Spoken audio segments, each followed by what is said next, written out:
For the next half hour, we'll be bringing you news of the past 2 weeks and the fire that has changed Santa Rosa and our surrounding region forever.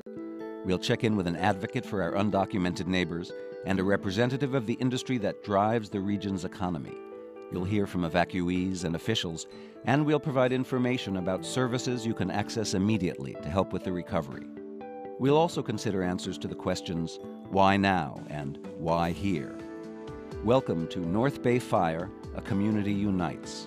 Stay with us.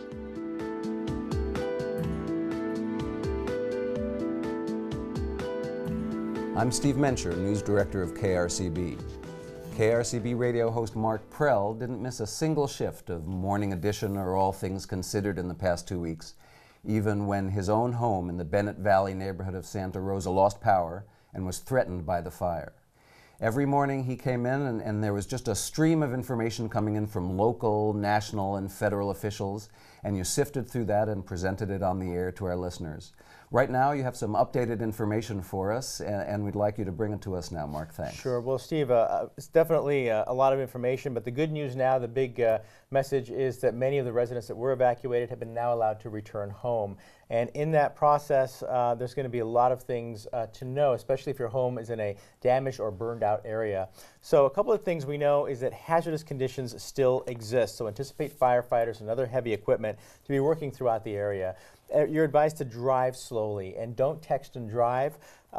Yield to emergency personnel in the area at all times. And if you have to do any kind of work near a damaged structure of any kind, know that there are asbestos and heavy metals that are present.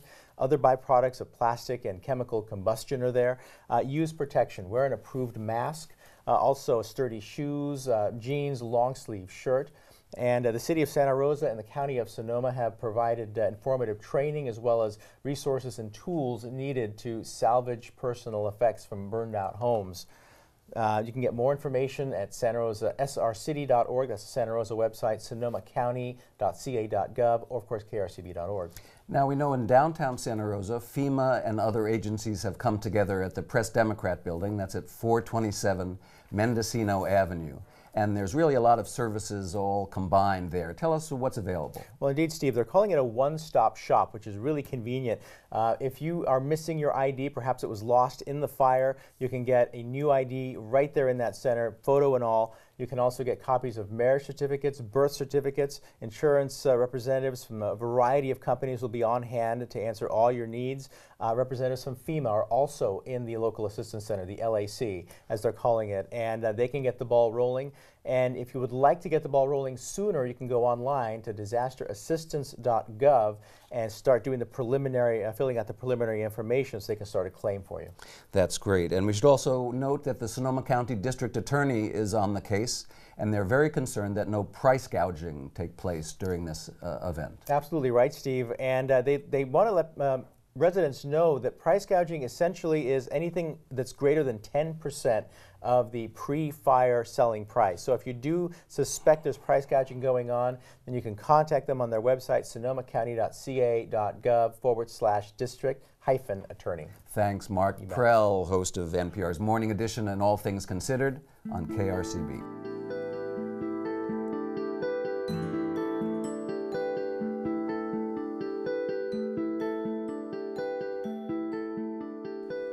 For those of you who know KRCB's history, the call letters stand for Rural California Broadcasting. There's still a lot of land in this area that's devoted to farms and parks and open spaces, but building out to the edge of those wilder places has left the region particularly vulnerable to the kind of catastrophe we're now experiencing. Filmmaker Maya Khosla is in production of a documentary called Firewise, which considers the increased danger from outdated fire management practices amplified by climate change. Here's an excerpt.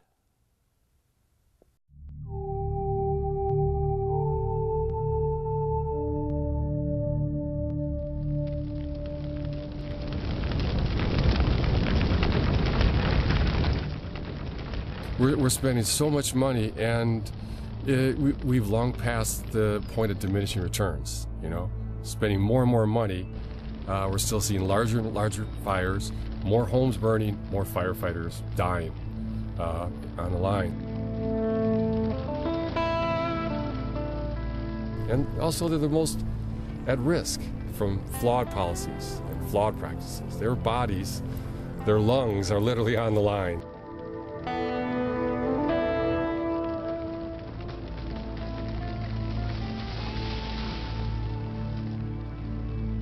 Putting out fires that are 30 miles from a road and where there is some chance that the firefighters are going to maybe get hurt or maybe do some things that are really bad for the forest, that does not make sense. And that is the paradox that we're trying to deal with. If you manage 100 feet or so around your house for fuel, for having a good fuel profile, you have a pretty good chance of your house surviving a wildfire. There's good research that says it's really the first about 100 feet, 120 feet is the only thing that matters when it comes to the vegetation getting your house on fire. Dollar for dollar, each dollar you spend preparing for fire, proactively planning for fire, saves $7 or more you spend trying to put out the fire and, are not effective. You just got to make homes more fire resistant. And we know how to do that. We could renovate and retrofit every rural home in America with a metal roof. That alone raises our probability of surviving fire 95%. And that's science, that's physics. That would be expensive to give everyone a metal roof, but that's a one-time cost. Done. Between the thermal pane and the metal roof and all these construction materials being the best I could find, I'm still real aware that it's a wood frame house, that there's 8,000 board feet of kiln-dried lumber in there waiting to combine with oxygen. What you need to do is focus on creating a fireproof structure and dealing with vegetation immediately surrounding the homes in order to be able to live with fire, which we all must do because fire is a natural process, has been here since long before we were here. The animals in the forest know how to adapt to it and benefit from it. I made the conscious choice to live here in the Sierra foothills, and there's a lot of wildland fires, so it's my responsibility to make sure that it's safe for me and I don't cause a lot of drama for someone else to come save my house. That's my responsibility. I just think that if you choose to live in a place that is high fire danger, if we're making those choices, then you have to be responsible about taking care of yourself and not putting that responsibility on firefighters. They're not going to get to every house. I know that from fighting fires. We couldn't get to every house. Homes are more flammable than the forest itself. And so once a wildfire enters a community, it's no longer a wildfire, it's an urban fire. It's got to be a whole community united, prepared for fire. Because if your neighbor doesn't do their share, their house is going to ignite your house. When you move out here into a forested area, you have a responsibility to your neighbors. That fire cannot read a property boundary sign. When you're out here in the woods, what it is having a properly thinned and cleaned up area around your house and on your property in general.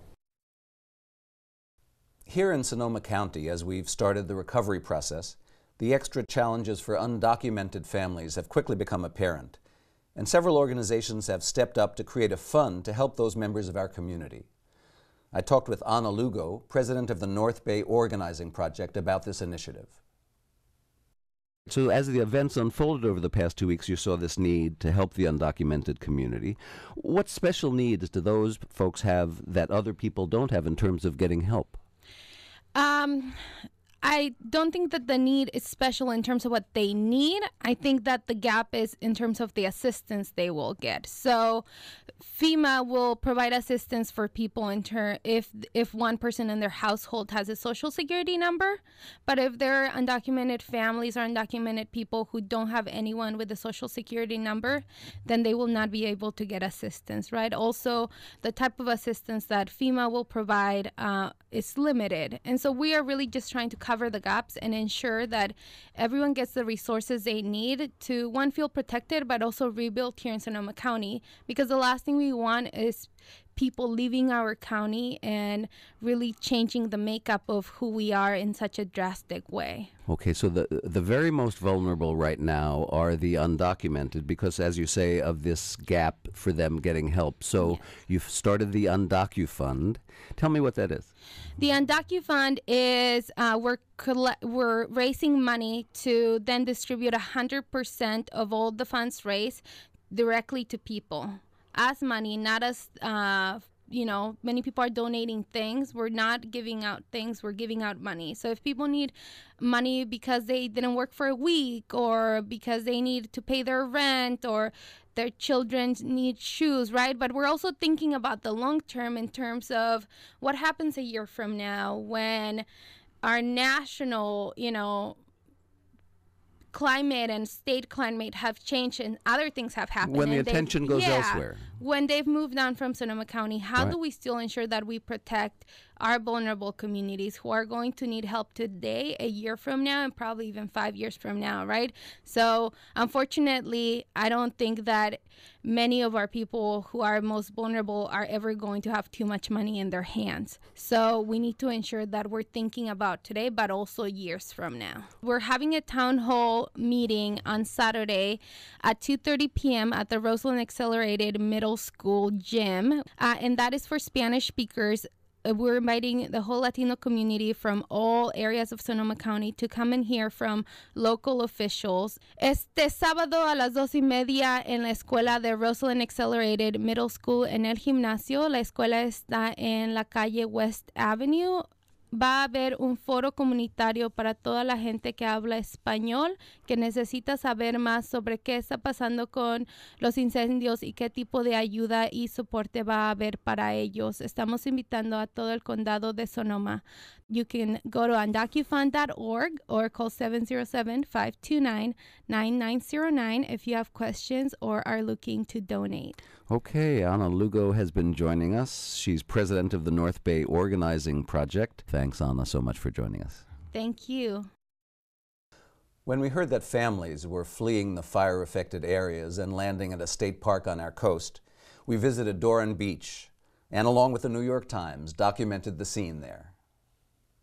My family and I were evacuated from our home in Santa Rosa, and the first thing we can think of is, well, let's pack up the car, pack up the kids, pack up our animals, and head out to the coast, because it's probably the safest place. It's furthest away from the fires, and I'm going to have to be at work anyway, so we might as well go. So we packed up and got out here about 5 o'clock in the morning, and as we're traveling out, there's hundreds of people, it seemed like, that were on the roads trying to escape.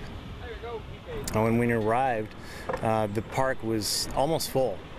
We unlocked the day use areas. The campground hosts helped me as well, just so we could have these areas open for the visitors who are here, so they could have restrooms and shelter and whatnot. We were really just trying to provide the essentials, the basic needs. Firstly, roof over the head, and here it's meaning tents, something soft, mats, blankets. We've gone through pillows, blankets mostly, toiletries, toothbrushes, things like that. It's kind of, eerie just to be left and see fires in the hills all around you, and then go, wow, we got to get out of here. I started heading out here about 1 o'clock on Tuesday, and then the evacuation notice came from my area in the Boy Springs that everybody had to leave by 3. So we kind of got ahead of the plan. The state has been wonderful. Just let us come in, accommodating us with everything we need. People were wanting to pay, and we're like, no, they don't have to pay us anything. You're here to seek refuge, just like we are. There's lots of shelters within Sonoma County, sonomacounty.ca.gov. People go on the website, they can find areas where they can find proper shelter. So I think people should realize that it's more important to get out and just be out of the way, because the first responders really need to just be able to do what they're supposed to be here for. I know that our house is still standing and the power's still on, and but if the wind picks up, it's just a little unnerving to know that we're still not out of the woods yet. The insecurity part of it, you don't know what you're going to go home to. It could be, a burnt house, or it could be just like you left it. And I'm hoping for that. It's just devastating to have to be evacuated, and I want to thank the firemen for all the help they've done for us in protecting our homes. And it's just neat to see how everybody has come together to help each other out. Whether you're affluent or poor, people were all working together and helping each other out. People who have lost their own homes are saying, what can we do to help out? So. It wasn't long after the fire started on October 8th that the media were calling it the Wine Country Fire. That's how many people think of Napa and Sonoma counties, the areas hardest hit by the fire. Carissa Cruz is president of Sonoma County Wine Growers. Vines are living things. They have a lot of moisture this time of the year because we're kind of at the heart of our harvest time season. And so what happens is when the fires, what we've seen happen at least, and we haven't had all reports in yet, so we might hear of something that, veers off course, but is that the fire would go in if it did affect a vineyard and go through the row, but really just burn what is the very dried cover crop that is typically planted in spring. So right now without the rains, they're incredibly dry. So that's what's really burning. And then you see in some cases some leaves are burned, but we're about to lose them anyway. As the vines would go dormant for the season. And so we're not actually seeing vine damage, which is, so again, if there's a silver lining right now in this whole situation, at least for the wine industry, is that, vine health seems to be good. And because of that, they've slowed down fires, they've protected structures, they've protected homes and people in homes all around our county, which has been, a really great story coming out of this. Now, one of the things I'd like to talk about before we go on to more information about the wineries and the owners and so forth are the workers.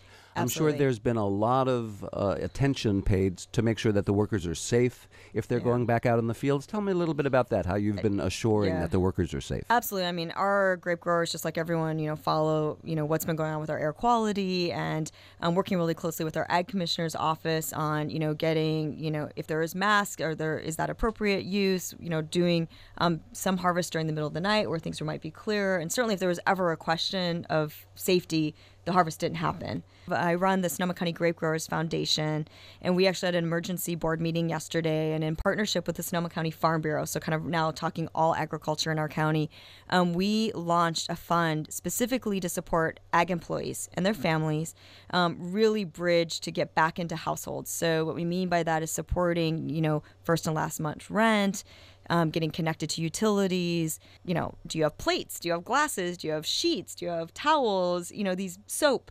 So creating this specific fund to support our ag employees that were affected by the fire and really helping them get back into a house. I mean, long term, if we raised enough money, we would look at, can we do something more in terms of building or support? But clearly right now it's about how do we get folks stable and their families stable and safe. And so it's the Sonoma County Grape Growers Foundation. Our website is scggf.org.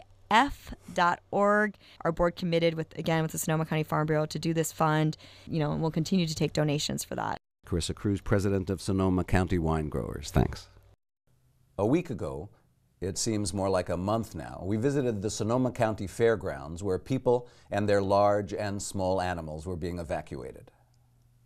When we showed up here this morning at the Sonoma County Fairgrounds, we didn't really know what to expect. We knew that people had been evacuated here, some with their large animals, some with their small animals. We saw people in rows and rows of cots who've been sleeping here since Monday, and we had the opportunity to speak to a few of them and bring that to you. We visited the area where the large animals were being housed to find horses, cows, and even some animals that surprised us. Among the first people we met, Christine and Marcus Gemund. After the initial evacuation, Christine returned to their home near Glen Ellen to rescue their horses. Something just took over and I said, I need to go. I need to find my way back home. I need to see how things are going there. I found my house was still there. Good. It was all intact. I couldn't see any fires. Eventually I packed my horses, the cats, made everything ready. But finally we decided at 3 o'clock in the afternoon that it doesn't get better. It was very smoky, like ashes falling from the sky, you know. Yeah. And so we loaded the horses, the cats, and the dogs, and then we came here. Marcus was in Africa when he heard about the fire. So I got a call. I was in Ivory Coast, in Abidjan, signing an agreement with the government there for bringing medicines to cancer patients in that country. And right before I was ready to speak, Christine called me and said I had to evacuate. I'm now at Sonoma Mountain, or at the Sonoma Fairgrounds, and I'm safe because I didn't know where she was because the cell phone wasn't working. So, and as soon as I know she was safe, I felt better, and then organized a flight home as quickly as possible. But it took me 36 hours to get here. It was not so easy. I had to get back to Nigeria, where I live, pick up the green card, fly to London, to New York, and then to here. These people here at the fairground, I mean, they have been so wonderful. We came here with nothing. I'm not experienced in the emergency situation. I didn't take a lot, but they just wonderful. They supplied us with everything, with food, with stuff for the horses, with veterinary care. He had a colic, so yeah. All right. Well, we'll make sure that they get your thanks. I hope so. Thank you. I would appreciate. Okay. Thank you. Assemblymember Jim Wood represents the 2nd Assembly District, which starts in the middle of Santa Rosa and continues north to the Oregon border. He was a calm and reassuring presence for his constituents from the very first moments of the emergency. Actually, I got a call about 2 o'clock in the morning from County Supervisor James Gore. Said, "Hey, do you know what's going on?" I said, "No, I'm not sure what you're talking about." I was in Sacramento, getting ready for to meet bill signing the next morning with the governor, and so I said, "No, what's going on?" He said, "Well, there's a big fire." So at that point, I started getting these NICSL alerts, right, which are really valuable information for people. Absolutely. And we realized how quickly this was moving, and so that's when I found out. We're trying to gather as much information, communication, resources together.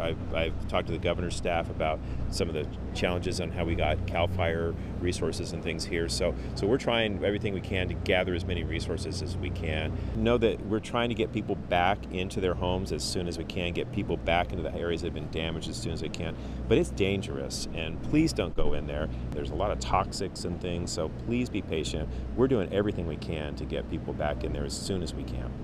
Alice Plychek is an ICU nurse at Santa Rosa Memorial Hospital and a resident of the obliterated Coffee Park neighborhood in Santa Rosa.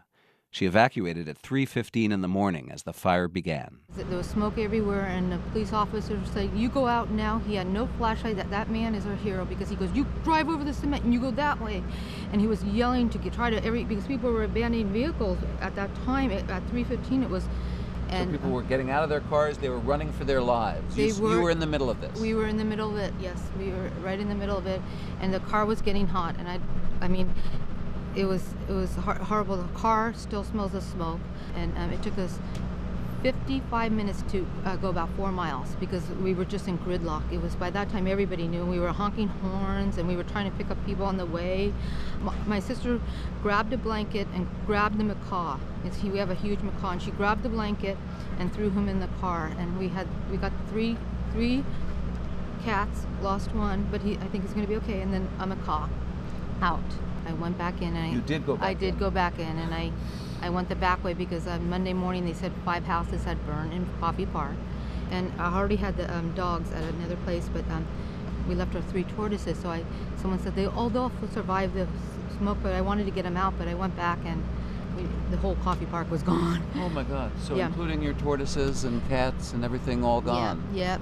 It's a little too early for this, but how do you imagine your future? Are you someone who says, I'm going to go back in there and rebuild with the very first folks, or I'm getting out of town? What are you feeling right today? You know, I took a brick. It's all burnt, but I took the brick and I put it in the backyard because I couldn't carry. We were parked way down. I couldn't carry. But that brick, whatever I build, if it's not there, but I'm going to take that brick and I'm going to rebuild. My mom has a ranch, but we have no water on it right now, so and it's a mess. But maybe I'll rebuild a good house there, or I'll do something like that.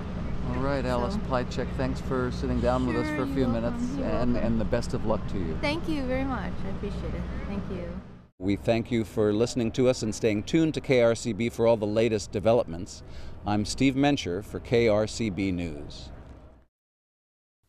Our commitment to you, our viewers and listeners, is this: we are with you for the long haul. We'll be seeking your stories and asking you to share them with your neighbors. With our small staff and limited resources, it won't be easy, but there's nothing more important to us than taking part in building a new Santa Rosa and a stronger and more resilient region. Together, we can do great things as we face the challenges ahead.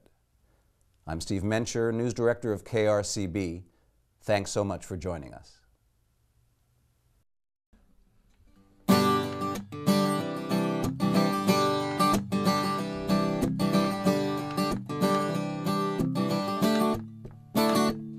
Just a little north of the Golden Gate, by the rolling hills, growing grapes are where the sun will chase the fog away. Down a couple blocks and to the right is where Charlie Brown sleeps at night, and now Snoop Dogg still dreams away the day. Yeah, we'd ride our bikes in the summer heat, hump crawdads in the county creek, then hit the hay barn to play hide and seek. Santa Rosa, your roses and final wine run through this blood of mine, and though the road I'm on is taking me to Tennessee, my home will always be Santa Rosa. Yeah, yeah, yeah. We were in the van to high up on a one, took Shiloh, just having fun on a summer day, late afternoon. When Amberlynn from Pioneer High waved us down and said, I need a ride, well there's a party on the beach, let's all go to. Then at Timber Cove she took my hand and we left down on the cool night sand. Boy, it's taken years to understand Santa Rosa. Your roses and final wine run through this blood of mine, and though the road I'm on is taking me to Tennessee, my home will always be. It keeps taking me to Tennessee, but my home will always be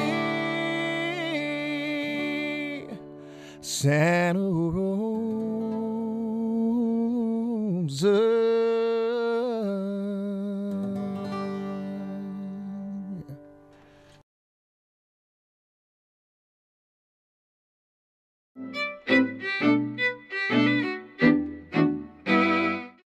You're watching KRCB, made possible by